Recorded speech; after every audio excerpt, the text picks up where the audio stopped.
Once upon a time, I had a friend who was a prince. Its parents thought so too, so they named him Prince. What was he like? People ask a lot. And when I answer, these familiar words also come to mind. There was a boy, a very strange, enchanted boy. They say he wandered very far over land and sea. A little shy and sad of eye, but very wise was he. And then one day, one magic day, he passed my way. And while we spoke of many things, fools and kings, this he said to me also: the greatest thing you'll ever learn is just to love and be loved in return. And then one day, one magic day, he passed my way. And while we spoke of many things, fools and kings, this he said to me: Mojo, the greatest thing you'll ever learn is just to love and be loved in return. But before we go any further, a few other things I'd like to tell you about Prince and how I got started playing so much Prince on my late night radio show on WGPR in Detroit. Well, it was one Thursday evening, and I got a call from a very good friend of mine who was also a promoter. But we knew how to separate the two entities, friendship from the business. They had nothing to do with each other. So when he called me and was desperately trying to get in touch with me one Thursday evening before my radio show at 10 o'clock, I took the phone call. He said, Mojo, this is Larry Davis. I said, what's up, Larry? He said, man, I want to ask a question. Would you ride around Belle Isle with me and listen to this artist whom I think is the second coming of Jimi Hendrix?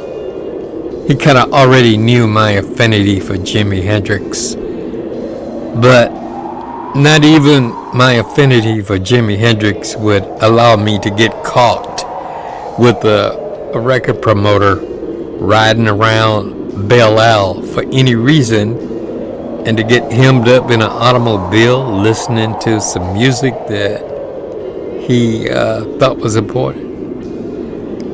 So I didn't disappoint. I did say, no, I think I'll pass, but thank you anyway. He said, look, man, this is really important, really important. He said, believe me, I'm not trying to hype you on this cat. He said, but word has it that this cat could get dropped from the record label because they just don't know how to promote him. He said when they take him to the white stations across town, he's a little bit too black, and when they bring him to the black stations, he's a little bit too rock and roll, a little bit too edgy. Doesn't sound anything like Tyrone Davis of the Manhattans. He says, so man, I just got to thinking that if anybody would be interested in this cat, it might be you. He said, but, you know, I guess I want to get a chance to find that out. He said, but I'll just make one last desperate plea for you just to listen to this cat. So, you know, I'm a record promoter. He said, but, you know, I'm going to take off my record promoter hat. He said, and I know you are DJ. He said, I was just wondering if you would take off your DJ hat.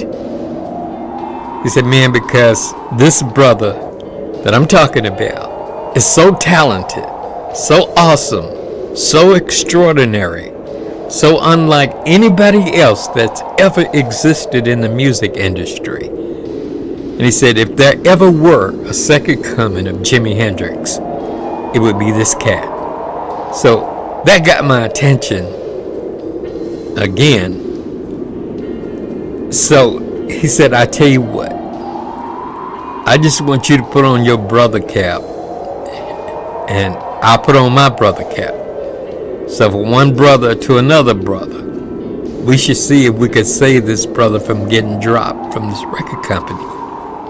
He said, man, because I tell you, this stuff is great on the album. I'm not trying to hype you. He said, man, it is extraordinary. He said, and the incredible thing about it is that this cat, he wrote everything on the album. He played every instrument on the album. He arranged every song on the album. He sang all of the lyrics on the album. And he designed the album cover. He said, man, if that's not one awesome dude, man, he said, I don't think we'll ever see anybody like him. So I decided, yeah, okay, man, I will ride around Belle Isle and I listen to this cat, but I'm not making you any promises. I'm only doing this, man, because I put this cap on, okay? And I decided I would ride around Belle Isle.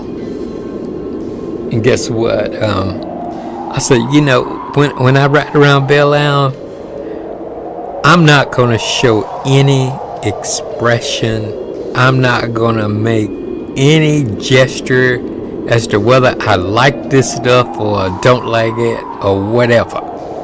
I said, I'm just going to ride around Belle Isle. I'm going to listen to the music and look at the boats on the river across Canada. I'm going to look at the ducks and all of that stuff. I said, but I'm not saying a word.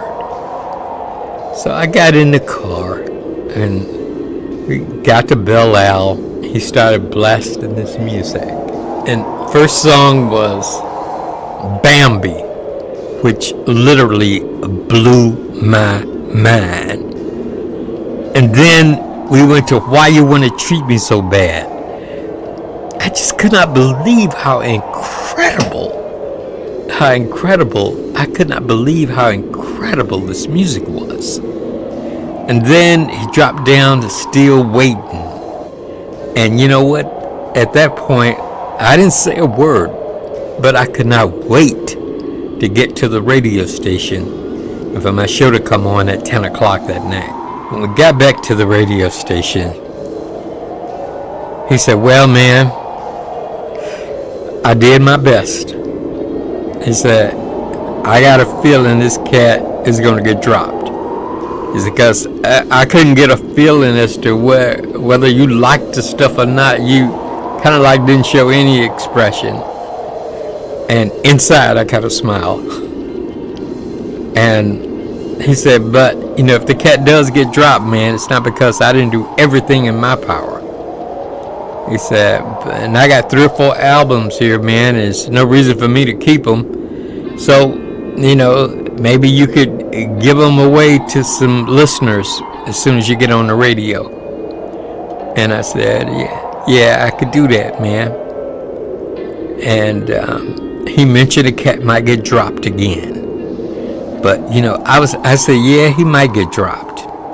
But what I meant by he might get dropped is that I was thinking, as soon as I get inside of the radio station tonight, I am going to wear this album out. I was thinking that to myself. I was thinking he's going to get dropped right under my needle. You know, and like that's literally how I got started playing a lot of Prince. And enough about that. This is my conversation with Prince a few years later. You know what? It was April 21st, 2016. Prince left us in a whole lot of purple rain. In fact, it's still raining as far as I'm concerned. I mean, I feel raindrops all the time. You know, hey, wait a minute. I just can't believe it's been 7 years. April 21st, 2016. I mean, I just can't believe. I mean, sometimes I just shake myself and say, no, it didn't. But you know what? A few years ago, Larry Davis was killed in a house fire. And between Prince and Larry, you know, like, I'm the only one that's still here to tell the story.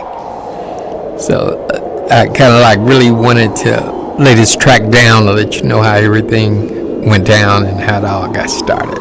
But I mean, if I could talk to Prince right now, you know, I'd say, hey, I love you, brother. I love you, little brother. If I could talk to Larry, I'd say, I love you, brother. Look here, and I thank you for knowing that if you could just get this music to me, that I would know what to do with it from then on. That I would know what to do with it. Of Earth to bring you one of its brightest stars. This is the one-man hit machine from Minnesota. Ladies and gentlemen, Prince. Hello, Prince. Hello, Detroit. How are you? All right, how are you? Well, Prince, I heard nothing but magic flowing down from the concert. How was it? A lot of fun. Should have been there. Look, I was there in spirit. I wanted to be here for one reason. I wanted to be here so that the moment that the concert was over, I wanted to flood the airways with Prince. Well, you know what? I was driving home from the gig, wiping sweat off my brow, and I heard Automatic. And we just got through playing it. And we don't normally play that one, but went over pretty good. And I think it's because of you and what you've done for us. My thing. It's a good feeling. I just want to tell all my little motor babies that I'm just happy to be here. It's just a fun way to spend my birthday, for sure. Happy birthday to you. Thank you. Prince, you've been the entertainer that has insisted on doing things one way, your way. Well, you know, it's like I worked a long time under a lot of different people, and most of the time I was doing it their way, and I mean that was cool, but you know, I figured if I worked hard enough and kept my head straight, one day I get to do it on my own, and that's what happened. So I feel like I don't try to hurt nobody, and I, like I say, keep my head on straight. My way usually is the best way. Growing up in Minniewood, as it has been now called, simply because that is the hot point on this planet right now. Well, it's been called a lot of things, but it's always uptown to me. Uptown? Yes. What was it like growing up uptown? Pretty different. Kind of sad, to be exact. I mean, the radio was dead, the discos was dead, ladies was kind of dead. So I felt like, you know, if we wanted to make some noise and I wanted to turn anything out, I was going to have to get something together, which is what we did. We put together a few bands and turned it into Uptown. That consisted of a lot of bike riding nude, but, you know, it worked. We have fun. So that's why I wanted to come here on my birthday, because I wanted to give them a little taste of where we live and get a little taste of where y'all live. To me, this is like my second home. If I could spend the night at somebody's crib, you know, I would. This hotel, they're real nice to us, but this bed is hard. Well, look here. All of our phones right now are just they've gone into cardiac arrest. Well, So I'm gonna hook you up. okay. Why not? I'm gonna hook you up with somebody. I'm gonna call you back. Okay. But look, before we leave, let's talk a little bit more about you've made fantastic albums, and you've made fantastic movies, and you're making another movie right now. Yeah. What's the difference between making a hot movie and making a hot album? There is no difference. There have been people who have tried to tell me contrary to that, but like you said before, and like I said before, I strive for perfection, and sometimes I'm a little bullheaded in my ways. Hopefully, people understand that. There's just a lot on my mind, and I try to stay focused on one particular thing. I try not to hurt nobody in the process. The movie is a little bit more complex, but to me it's just a larger version of an album.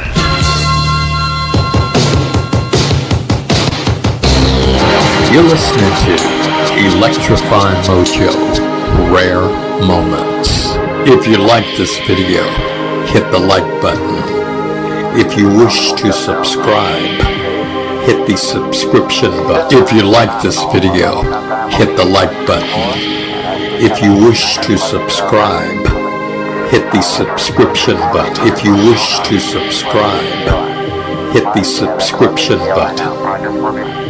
Hit the subscription button. Do not ever leave home without your mask.